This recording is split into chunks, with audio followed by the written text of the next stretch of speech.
What is good, guys? It's Ronald Kabang, also known as Youcapper from Sportsmemo.com. Welcome to another episode of Let's Cap. Yesterday we couldn't link up, but today we got him. He's here. The legend Chris. Chris B. Cappin is with us. This guy really has grown tremendously in this sports betting space in such a short period of time, and I want to dig into that a little bit, and also his spaces every day. His NBA spaces are hitting like 1,000 listeners plus daily. For me, like I can only see big things coming from this guy, especially in the near future. Chris, man, like yeah, I'm glad you're here. I'm glad you finally were able to make the show today. I know we couldn't make it happen yesterday, but I'm glad you're here. How are you doing, man? Let us know how you're doing also in the betting space. Yeah, Ronald, man. First of all, it's an honor, man. Appreciate you having me on the show, man. There's a lot of good cappers out there, Ronald. I know you know a lot of good guys, man. A lot of guys that are doing this professionally and extremely profitable. So I appreciate you, wanting me to be a part of this, man. I'm doing good, man. I think the playoffs have been, as far as betting wise, I think the playoffs have been, a little volatile for us all. We look Mhm. for consistencies, and it's hard because you play the same team over and over again, and some of the Mhm. things that work well in game one, the coaches are going to make adjustments. So we go back and we think that that's going to happen again. So you take that that same player prop or that same team total, and it doesn't necessarily happen that way. So I think the gambling community in general has been feeling the effects of that. So you Mhm. really have to have sharp takes. I think, Ronald, to back. I would also I've been preaching to the community just in general, specifically on Twitter Space, of limiting your your unit size or limiting the amount of plays that you play, because a lot of new people are putting in a ton of bets, versus just going with increasing the volume on one or two plays. So but yeah, Ronald, extremely excited and grateful, thankful to be a part of the show, man. I was upset that we couldn't get it scheduled yesterday as well. Yeah, My yeah. apologies for that, It's all but yeah, good. let's get into it, man. Let's get into it. Yeah, yeah. So you touched on a lot of the new betters that are coming into the space. I want to talk about that in our what we learned yesterday. But first, before we get into that, I do want to talk about what we're gonna be doing today specifically. So we have we have the what we learned section. I'm going to talk about recency bias, especially with the new cappers in the betting space. We're going to talk about the two NBA games that we have today, Miami, Dallas, Philadelphia. I do have a prop play again today.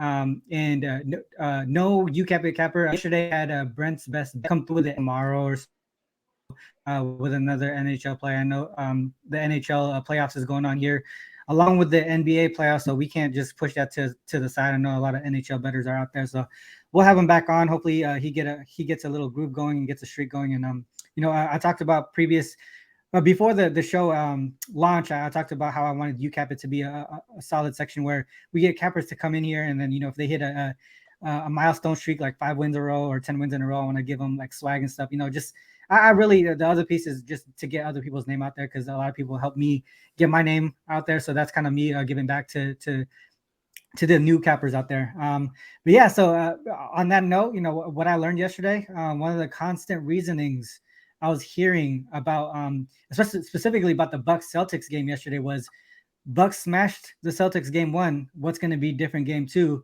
I'm gonna smash this Bucks spread. I might even get a little sprinkle on the money line. To me, that is something that a lot of new sports bettors in this space is struggling with is the understanding of recency bias.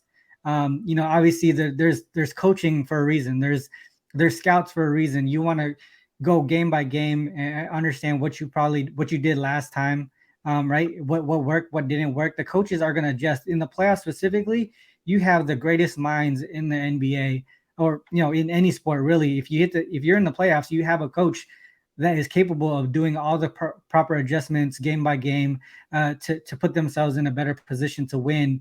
Obviously the players, the coaches, they don't look at the spread the way that we do, and that's one thing that we got to take note too, right? You see a team, as an underdog by 5-6 points, they win outright in one game. Obviously, the newer bettors in the space aren't going to think about those other pieces that don't show up in the box scores as far as the coaching aspect, the adjustment aspect of it. So they're going to come back and try to grab the Bucks again. And you see what happened yesterday and how the Celtics made the adjustments, the proper adjustments, to not only win the game but cover by margin. You know what I mean? So I think one thing that we need to get out there is the whole recency bias. I know there's also other pieces like the injury aspect of it. They saw Marcus Smart out. He was defensive player of the year. Well, defensive player of the year is out. This total is going to go way over. You know what I mean? So there's a lot of things to think about in sports betting that we want the new cappers to understand.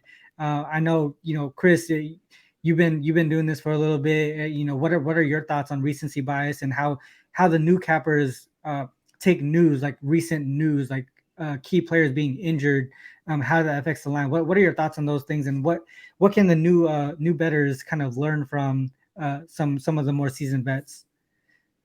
Yeah, Ron, I think you summed it up perfectly, dude. I think you summed it up perfectly. I think there's an extreme amount of recency bias in people plays, and you check these websites and you see that this player's been hitting this line consistently, against this team that they played in the last round, or you see that they did good in game one, and you immediately want to go back to the well. And like you said, that's the reason why there are coaches, right? That's the reason why you do have film, right? That's the reason why they spend hours, breaking down the film, figuring out what they need to do differently. There's some coaches that's just assigned to, just to do that, so they can make sure that those things don't happen again. So I just always, kind of tell people to proceed with caution, Ronald, when they're thinking about taking that player prop again in the second game, just because it hit for them in the first game, right? So I think just that, and like I said, you summed it up perfectly, dude. It's not always going to happen, back to back to back to back, because there will be adjustments that will be made, and I think that's important. So you need sharper takes, right? You need to really dig deep and look for narrative sometime, right? To see what the coaches plan to do. As much as they'll give you, they're not going to give it to you, to give you all of it, but sometimes you'll hear what the coaches will say, or you'll hear what the players will say after the game in post game interviews or after a shoot around. So I think those things are golden, Ronald. I think those things are golden. Yeah, that's perfect. I mean, like if you think about that too, like what you're saying about like post game interviews and what the players are saying, you think about today's game. Before, we're gonna talk about it later, but if you think about what Doc Rivers said about DeAndre Jordan, they love his play, how he plays, and be out, right? So they're gonna start. What I heard was DeAndre Jordan is gonna start again, and you saw how his game was in game one and how it affected, how it affected the pace of the play. Obviously, he's not replace Embiid, but a lot of people thought the Sixers were gonna play small ball, right?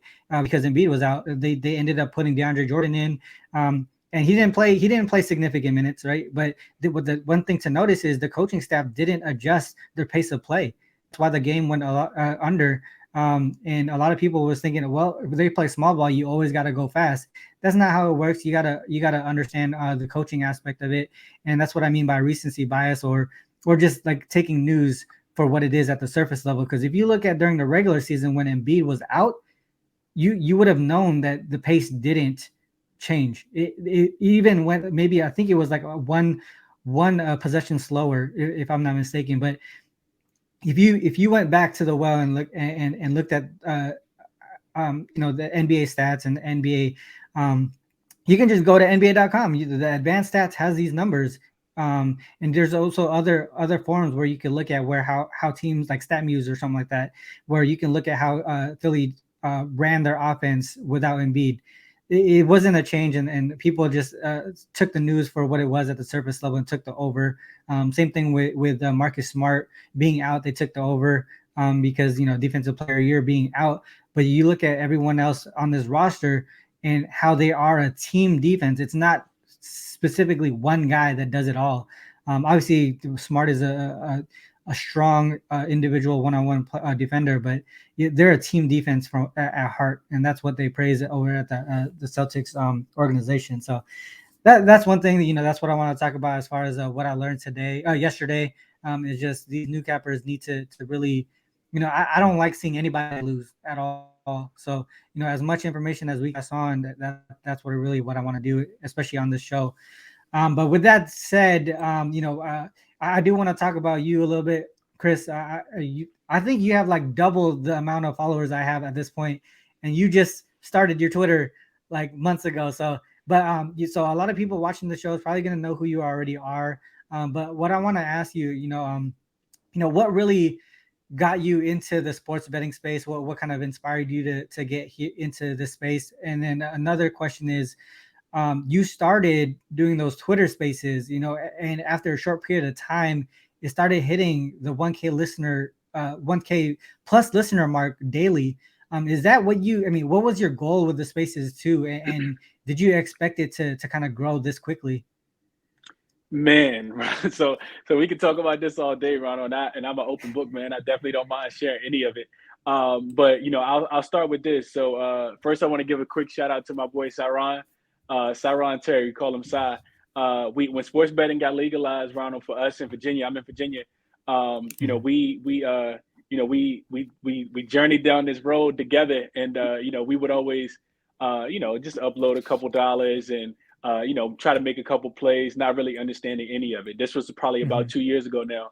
And, my friend Sai would, he would send me videos of, other handicappers who have been doing this professionally. And we would kind of watch those videos. And I got really, into it. And I was like, man, like if they can do this, then I can too. I've always been someone that, has pushed myself and always thought that, if somebody else can do it, I can too. Like I just need to, put the hard work in, figure out, how people are getting this information, look at the trends, and get the resources. So, fast forward, Ronald, I started, making bets and, was always on Twitter and started jumping into other people's Twitter spaces.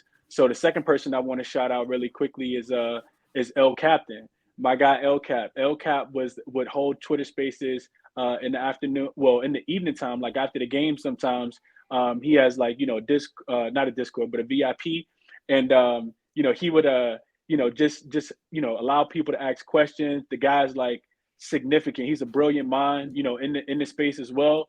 But yeah, he, allowed me to, I requested up one day in his Twitter space and started picking his brain, asking him about resources. And, he was an open book. He kind of, lit a fire under me with some of the information that he shared. And then from there, I just kept grinding, Ronald. I just kept grinding. And I've always been someone who, I work in mental health too, Ronald. So full time, I work in mental health. So I've always, been, somebody that's kind of just serviced the community. Twitter is like a virtual community. So I've always, wanted to be able to help people. I've always helped people in general. So my brand is all about, making like kind of like what you just said, Ronald, making sure everyone becomes a better, right? Making sure people understand the recency bias, making sure people understand the unit sizes. So I think, people gravitate towards me and what I do on Twitter and on my YouTube channel because I have a lot of patience, right? I'm not like the average, guy. Not that everybody's the same, but I'm not the average guy that's just, rude or not getting back to you in the DMs. I get, it seems like a million DMs a day. I try to get back to as many people as possible. I ask questions. I let people share their opinions and, their thoughts and, give out their plays as well. I try to bring the community together so that we collectively, cash. So I just started doing the Twitter spaces, Ronald, and, it wasn't a daily thing in the beginning, but I started to, on days when I wasn't doing them, I noticed that, I would get DMs and people would, message me and say, hey, Chris, what time's the space? Or are you holding the space today? Or dude, like I really want to run something by you. So people would send me plays and, just ask for my, what I thought about them and for my opinion. So then it just became a daily thing, Ronald. And I think, what keeps people coming back is, just my ability to be able to allow other people to be able to speak as well. I think people like, if you have the courage and you're brave enough and you want to, request up and share, knowing that, it's 1,000 people or, sometimes 1,500 people in the room, then you're going to have the opportunity, and so for certain people, they'll just DM me their place and say, hey, Chris, you might want to share this with your community, based on my research, this is what I found. Then you have other people who request up every single day and they share insight. And I think people are learning together. We also got to talk about, Ronald, how sports betting is becoming legalized in more states, pretty much like almost every month, right? So there's so many states that haven't even been touched yet, Ronald. There's so many states that have just been legalized for a month or 2 months or 3 months, and people are uploading money because they want to do it, whether it's recreationally or they want to do it professionally, and they're losing because they don't know what they're doing. So I think my space allows people, just to become extremely knowledgeable. When you sit around and you listen to somebody that wants to do what it is that you do, and not even just somebody, myself, but the community, when you hear people and you get their insight and you understand the resources that they're using, I think it just makes everybody better, Ronald. So, I know a lot of people think that I'm an inspiration, but I think a lot of people are inspirational to me as well. So whenever I can, just connect with people and be able to share and pick other people's brains as well, because I did it to you as well, Ronald. I saw you on Jay Money's Money Show, and you were giving out some stats one day, and I was like, man, that's crazy. Like, I don't know where this dude picked that up from. And I DM'd you, and you shared your resource with me, and we've been boys since. So I appreciate you for doing that, Ronald, and that's what I try to do to the community. Each one teach one. So I'm real big on that, Ronald, and I appreciate you even asking me that question. Yeah, no, I mean, to be honest, that's really why it was easy for me to connect with you, because I myself, I came from the healthcare background, so I loved helping people too, and that's the reason why I went to healthcare. Obviously, I quit my job, I moved into data, but I was always still into healthcare because I was in pharmacy, right? I was working, the counter. I would, mix chemo and do all these things at the hospital. But what happened was that when I got into data, I realized I could touch more people from that level, because I'm reaching a lot more patients. I'm reaching the providers. So I'm not just helping one person. I'm helping, thousands when I get to that level of being an analyst and a data analyst specifically. So that's why I moved in that direction. And then obviously, I stopped doing that, and now I'm doing the sports betting stuff full time. But that passion to help people continues, and that's the reason why I think we connected, because I love what you're doing with the spaces, giving people that voice, and that's what I was trying to do with Youcapper as well. And just having the show, the whole part about what we learned yesterday is also talking about what can we do to teach the upcoming sports bettors in this space. So I mean, I love everything that you said there, and that's why we vibe, is because we have that same passion to help people. But yeah, I mean, that was dope. I could talk about that stuff all day, to be honest. Yeah, me too, Ronald. We do. I do want to keep the show at like 30 minutes, so let's move on here. But let's move on to the NBA games here. We're going to talk about game one, Philly, 76ers, Miami Heat. Miami Heat is at 8-point favorites. Total is up at 208.5. I think it opened at 206 or probably 207. What are you thinking about on this game? Yeah, Ronald. So for me, man, I capped this game, and of course you don't get Embiid back for this game. Kyle Lowry's still out as well. I think both of those things are interesting. I know your audience probably knows that already, but I think those things are interesting. For me, Ronald, just looking at this game, man, I think and to try not to have a recency bias, right, and try to look for the consistencies. I think the thing that sticks out to me the most, and it's not extremely contrarian, is just taking Miami, Ronald. I watched some of those post-game interviews with James Harden, the short one with Doc Rivers, with Tobias Harris, and I think they understand that they need to be aggressive, and that collectively they have to, not be able to get out rebounded the way that they did in the last game. They also can, to some capacity, control the turnovers, the amount of turnovers that they had, which was a lot last game as well. I think a little bit more than Doc Rivers and the coaching staff wanted. But for me, Ronald, the thing that's consistent in this series, specifically when you're looking at a Miami Heat team that prides themselves on defensive end, Ronald, is the level of intensity that they're going to bring, right? Like I can't overlook it. They've been extremely consistent. Whether it's through the first round with Trae Young, or it's the first game of the second round with James Harden and Maxey and the boys. So they're typically a really good first quarter team, Ronald. They're also a really good third quarter team. I had a couple looks in this one. I think the one I made a video as well earlier, Ronald, and in my morning cap video, I gave out the Miami Heat team total over 107.5, Ronald. That's an official play for me today. That's what I'm looking at. And let me tell you why, Ronald. So Miami is 4-2 to the over 108 points in the last in 6 games in the playoffs so far, right? So that number's dropped down to it was at 108 this morning when I first woke up. By the time I capped it, it actually dropped, and I dropped in my favor, and I was like, okay, that's great. I love it, right? So you get a Miami team that's 4-2 to the over if we're talking about 108 points, 108.5 points in the 6 playoff games so far. Miami scored 106 points last game, Ronald, and they only shot the ball at a 44% clip. And only shot 23%, 25%, Ronald, from 3 for the entire game, right? So I do anticipate that Philly players will come out and play with a sense of urgency, right? I do think that, maybe potentially they score, just a little bit more, not wanting to go back to Philadelphia down 0-2. But I also think that inspires Miami to score more as well, Ronald. I'm looking at guys like Jimmy Butler, Gabe Vincent, Matt Strus, Caleb Martin, Oladipo. They combined, Ronald, to shoot 3 for 26 from 3-point line last game. That's an abysmal 17%, Ronald. And if I had to guess, being at home, they're not going to shoot that bad from 3 again. So while I think Philly will come out with a sense of urgency, I just see Miami being able to get to that 110 points tonight. I do think that both teams score just a tad bit more. I think it's going to be difficult for Doc Rivers to figure out how he's going to get his guys, because at some point, Ronald, when you subtract Embiid, I think you are who you are and you are what you are, right? You have an unaggressive James Harden that's not getting the foul calls, and you have a Tyrese Maxey that's trying to do everything that he can, but the game is, it's going to be predicated to being able to slow him and Tobias Harris down. And if those guys, those other guys aren't hitting those threes, the Shake Miltons of the world, the gorgeous Niangs of the world, Ronald, then it's going to be a long night. But I do expect those guys to shoot better. And in turn, I expect Miami players to shoot better as well, which is why I'm official, Ronald. Half unit play, Miami team total over 107.5. Dope. Yeah, I think I like your angle there as far as the team total on the Heat side, because I do lean towards the Heat here. Obviously Embiid is such a big loss for Philly.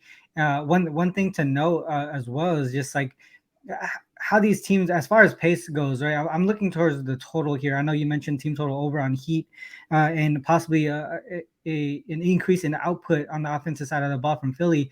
The one thing that I noticed here is the reason why I feel like Philly struggled from the 3-point line. I'm focusing on Philly specifically here, is because Embiid isn't there to really take in the double teams. Right now Miami is able to just stick onto their defenders one-on-one. You know what I mean? Like, so Bam can definitely handle DeAndre down low. Now you got guys like Maxey, Harden, Green, and Niang, and all those guys who really typically sit on the outside, wait for the jump shot, right, to happen. If you don't got a guy going down to double team, you're never going to be open. And I think that's the reason why Philly really had a tough time scoring the 3 ball. And unless Maxey and James Harden can really take control, taking it to the paint and dishing it out, and kind of garnering that double team or help defense, there's really not going to be that many opportunities for Philly to get those 3-point shots. So I don't know if they can actually get, those open looks that they need to really to heat up from 3, if you get what I'm saying. And the other thing is too, is that they're in the playoffs, they both are playing extremely slow pace. I know Embiid is out. We think small ball here from the Philly side, but they played small ball for at least half of the game in game 1, and the pace didn't go as fast as people thought. And the defensive side picked up as well, right? We talk about Embiid not being there, not garnering the double team, makes it easier for Miami to stop Philly to score, because they don't really have that many options anymore. I talked about yesterday how Harden isn't the same guy that he was, in Houston. He's not going to be able to put up 40 like people expect him to do anymore. And that's going to lead into the prop play later. But if you look at trends here too, there's support here for the full game under. Philly has road dogs this season, 13-4 to the under, averaging 102.1 per game, allowing 105.8 per game in those situations. That is really close to where the closing total is currently. But if we add that they're playing a team with a winning record, like a playoff type team, they're 11-2 to the under, averaging 100 per game and allowing 105 per game. So you can see there's a little gap there now, to get some value towards the under. That's kind of where I see this going. I could definitely see Miami scoring more, like you said, the 107.5. They could hit 108, 110, and hit that over 1 team total, because I think the more that I think about it, the more I believe Miami is going to cover this game. And if Philly fails to score 100, there you go. You still get a full game under, and you can still get the team total over. So that's my look towards there. I feel like full game wise, Philly's not going to be able to get up to that 102, point level. Another thing to look at towards the Sixers, 15-8 to the under after scoring less than 100 in the previous matchup. So they continue to struggle against teams who play solid defense against them in the previous game. They don't make the proper adjustments. Doc Rivers isn't Spoelstra. You know what I mean? So that's how I see it there. Uh, yeah. Any last words on that game, or you want to move on? No, Ronald, I agree with you, man. I think for if you are Philly, and you're trying to figure out a way to be effective, they talked about it before game one, Ronald. They talked about, trying to get out and not let Miami defense get set, right? Getting the ball into Maxi's hand. Harden knew he had to be aggressive coming into game one, and he still, wasn't as aggressive in the second half. And, I think he shot the ball maybe two or three times. And credit to Spoelstra's defense, because third quarter, I think they've won every spread. Throughout the playoffs, just in general, Yeah. so far, good dating back to the Atlanta series in the first round, and we saw it again. So maybe a live betting opportunity there, Ronald. Mhm. If Philly can keep it close in the first half, look for Spoelstra to make the adjustments over somebody like Doc, Yeah. and look towards that third quarter spread as well. Yeah, I agree. I think I always praise, especially in the playoffs, depth of the team, defense, and coaching. And to me, Miami has all those boxes checked. So I do agree. The longer the game goes on, Miami's going to take over at some point, even if Philly could stay close in the first half. Dope. Yeah, I like that. As far as the next game, we got Dallas and Phoenix. Phoenix -6 right now. Totals around 216. What is your take on this one? Man, Ronald. So I think the Mavs got punched in the mouth. To me, Ronald, watching the first quarter of game number one. I saw a Mavericks team that wasn't there defensively, and we've seen that, Ronald. Like, from some of these teams in round number two, game one, kind of needing that wake up call. We saw the Bucks punch the Celtics in the mouth after, they Mhm. didn't get a lot of competition from Brooklyn in the first round. And I think similarly, Ronald, we saw the Mavericks, play an extremely stagnant, pedestrian offense in Utah, right? I mean, you get the guys shooting the 3 pointers, but if they're not dropping, you don't really have to worry about anything, because they don't have a point guard of Chris Paul's caliber. And Chris Paul didn't really play point guard, right? The offense kind of ran through Devin Booker. A lot of people had Chris Paul assist at 9.5, and he finished with three. And that was, the books made a lot of money on that round. But just listening to some of the quotes, after the game, I think that a lot of people are probably counting Dallas out, because they lost the game, and I think they lost by 7, so they didn't cover the spread. That was 6.5.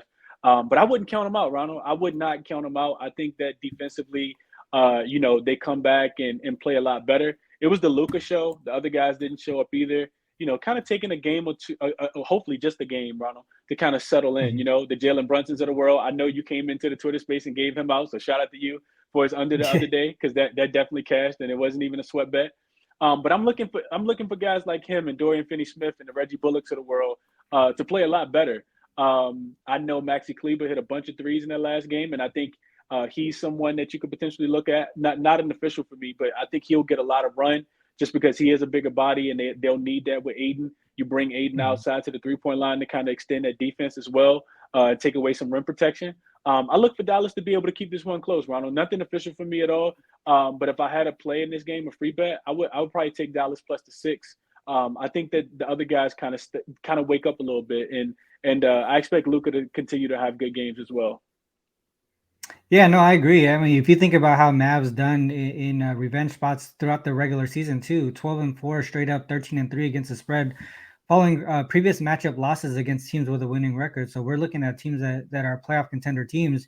They're coming back on these revenge games and performing well. So I could definitely see that happening here. I did do a series preview, and I really do think the Suns have the Mavs number. Just in general. They've been dominating this matchup. I mean, even further than this year. If you look back till, let me see if I have the stat correctly. It's been I think it's 10 in a Suns. row. Is it 10 10 in in a a row? row, 10 in a Yeah. row, Yeah. since dating back to January 2020. So, I Mhm. mean, the Suns here, the thing here. So what I think about too, when I look at trends like that, you wanna make sure that there is some type of constant, right? Like if you go back 3 years, if the coaching is different, if the makeup of the roster is different, I'm not gonna take that into account in the capping process.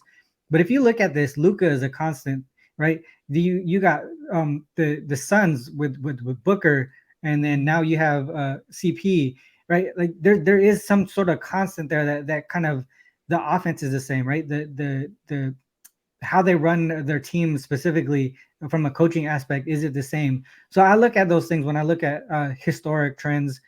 Just that's just one thing that I want to mention here. That's another thing that that kind of goes with the recency bias, right? Like, yeah, sometimes recency, the recent numbers is better to look at than the historic terms, but you just always got to see, does it make sense at that point? So that's one thing I want to mention there. But from a spread perspective, I do agree with you. I think it's going to be closer from the get go, instead of Mavs outscoring 35-25 in the fourth quarter, like they did in game one. Obviously, the Suns kind of played. They were lacking defense in the fourth. They were up by too many points that they didn't really care at that point, right? So that gave the Mavs some momentum, and they kind of continued to score after that. So that's why they took the lead in the fourth quarter, 35-25.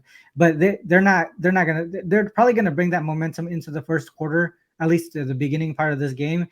But just like I mentioned with the Miami and Philly, the defense and the depth of the Suns may take over and they end up winning the game. I don't know from a spread perspective, but to me, the lean would be the way that the game flow would be is Suns Mavs cover, Suns win. That's kind of like what I'm seeing here. But the line is just so tight, especially in the playoffs. The line is so tight here that I might just mess around with the total, and that's what I was looking at here, is actually the under again. A lot of the playoff games this year have been going towards the under, and I think this is another one that goes under. Obviously, the Mavs Suns went over in the first game. Both teams shot extremely well, but if you look at how they did in the regular season, they were both very strong defensively. I think they were both top 10 in defensive rating, if I'm not mistaken. That should translate well over into the playoffs. So I think we're going to see a better effort defensively from both teams. I don't think both teams are going to shoot 47+% from the field again, or 40% from three either. So to me, I'm looking at a little like a step down offensively from both teams. Also, more towards a slower pace game for the Mavs here. If they're going to try to take control of this pace here. That's the only way that they can win. If they can do that successfully. This could go down under 210 combined points, in my opinion. Even if Mavs do control this towards the end of the game, it might be to the point where they've already gotten so low that they could score 55, 60 points in the fourth quarter and still keep this under. So that's my look towards this one. I'm more strongly towards the under in this game than I am in the first game that we talked about. But yeah, that's my take on this game. What do you think about the total on this game? Yeah, no, I agree. Ronald. I don't think. I mean, you pointed them all out already. Like you said, the Mavs shot 47% and overall, and 41% from three, Ronald, and still lost by 7. Like I don't think that's happened too many times for the Mavs, where you shoot such a high percentage and still not even cover a spread. So I do Yeah. anticipate that, and that's what the quotes of the things that we've read, some of the things that we've watched all kind of indicate the same thing. I know Coach Jason Kidd was talking about it afterwards. They just didn't bring the defense, and Phoenix jumped out on them early. And the recency bias will say go ahead and jump on the over, because the total went way over this number, like you said, Ronald. 235 points, but it's a reason why that total is set, like you said, at 216. 21 points below this number. So I would only look towards the under in this one as well, Ronald. I think the Phoenix probably finds a way to get this done, but I'm not looking for guys like Cam Payne and Cam Johnson to combine for 26 points off the bench, or even the efforts that you got from Jay Crowder. For him to score 11 and Bridges to score 13. They both they don't typically combine for 24 points. So yeah, I'll be looking towards that. Even Aiden went over his point prop as well. He had 25 in the last game. So I'd have a strong lean as well, Ronald, to that under 16. Like you said, slower pace, and I expect Phoenix to be able to still win, but Dallas to be able to bring their defense this game and keep it close. I think they're kind of correlated, Ron. Yeah, for sure, yeah, I get that. So yeah, that's the Mavs Suns. Let's move to giving props here. I want to talk about James Harden. I'm looking at his prop here, under 23 and a half points, minus 125 here. Let me see if I could do this properly. I want to share my screen here. So I'm using Edge House here, and I got the player props for points here, and we're looking at James Harden. He hasn't hit over 23 and a half in 11 straight games. So if you can see the screen here, I don't know if you can see it, but another thing to look at, let me get this banner out. If you look down here, the defensive rating, obviously for Miami, they're definitely top notch as far as defensive rating, and position wise, towards the shooting guard, point guard role, they're also defending the ball well there. So you can see that a lot of things to me are helping my case for the under 23 and a half. Obviously with Embiid out is always different, but you can see in game one, like you said earlier, he wasn't being as aggressive as he should have been. You've seen Maxey and Tobias Harris put up more field goal attempts than Harden. I kind of see the same role here. I think with Embiid out, Harden's role is to really facilitate at this point, right? Because without the double team there, he's gonna have to drive and dish. He's not, and if they're not getting the calls foul, the free throws attempted, like he's been trying to force, then he's gonna have problems scoring. And I think that's gonna continue in this playoffs unless we see like Scott Foster or something showing up in the game. But yeah. So I'm looking at this under 23 and a half. What are your thoughts on that? I love it, Ronald. I love it, man. I had a really strong lean the other day, Ronald, for game one. It was James Harden under 42 and a half points, rebounds, and assists. I knew he probably, have some kind of impact on the game in, a certain way, but I didn't expect him to get to his number in each statistical category, Ronald, to equal out to that 42 and a half. And, he didn't even come close. The second half, he was a shell of himself, and more so what we've been seeing recently. And I see that the books have adjusted that number, Ronald, not by one, not by two, but by three, right? So the books would agree with that as well, Ronald. That point prop came down. I think it was at 25 and a half during game one. So they're continuing to, take it down. And I think at least at home, while Miami is trying to not play around and, just go ahead and get these games out the way, I think the defensive intensity stays the same. I think you can, like you said, Ronald, you can really, lock in on how you want to slow James Harden down when you don't have Embiid there, right? Because there's no double team. So you can shade towards Harden. But I think a lot of these guys, Ronald, they honestly, they think James Harden is washed. So they're not even looking for a double team, right? Like you said, I know you've been saying it, Ronald, but him being able to get by, the primary defender, is fading away. It's really fading away. He's looking for these calls, Ronald, just trying to get his shoulder by, and he's flailing, not getting those calls. He's also not shooting the ball as efficiently as he once was either from three, right? So I love the look under 23 and a half, Ronald. I couldn't talk anybody off with the under 39 and a half, even though it's not 42 and a half points, rebounds, and assists as well. Yeah, I mean, like the points that you just mentioned about James Harden, I don't know if you watched yesterday's show, but what I talked about during what I learned yesterday was how James Harden really has been too reliant on trying to get fouls called, and that's affecting his quality, his shot quality, and his form, even from the three point line. Because like if you watch game one, there's a couple of times where he got hit on the arm. I mean, obviously that probably could have been called a foul, but if you look at his form and everything that he does, he really is like kicking out. He's moving his hand towards the side a little bit to try and purposefully get the foul called, and it's just not happening, and it's affecting his offense. And I think he just became too reliant on going to the free throw line to the point where his offense is definitely not the way it was before. And if he's not getting these fouls called, he's not going to get to the 20-25 point range as much as he used to. So yeah, that's funny that you brought that up, because I definitely just talked about that yesterday. But yeah, so man, that's the prop section here. We don't have a UCAP it video, so that's pretty much the end of the show. I'm just gonna recap what we talked about a little bit. So on the first game, first NBA game, I was leaning towards the Sixers Heat 208.5. Chris, you had officially, right? This is official, Heat team total over Yes. 1.5. On Yes. the Mavs Suns game, I'm likely going to be playing this under 216 officially. I haven't put the bet in yet, but I'm really feeling strong about that one. And then on the prop section, James Harden under 23.5 points. Those were the games, the plays that we were looking at here. Did you have anything to add? No, Ronald, I think that's it, man. Really, really strong lean for me, Ronald, to to Miami to just be able to cover the Mhm. 8 too. The 8.5. I think even if Philly kind of keeps it close again, early in the game, Miami probably turns up the defensive intensity. For me, they just have, they have more bodies, Ronald. I was looking at the team total under for the 76ers as well. I think it was sitting at like 99 and a half. The Heat Yeah. have, I think they only allow opponents to score about 95, 94 points a game in the playoffs.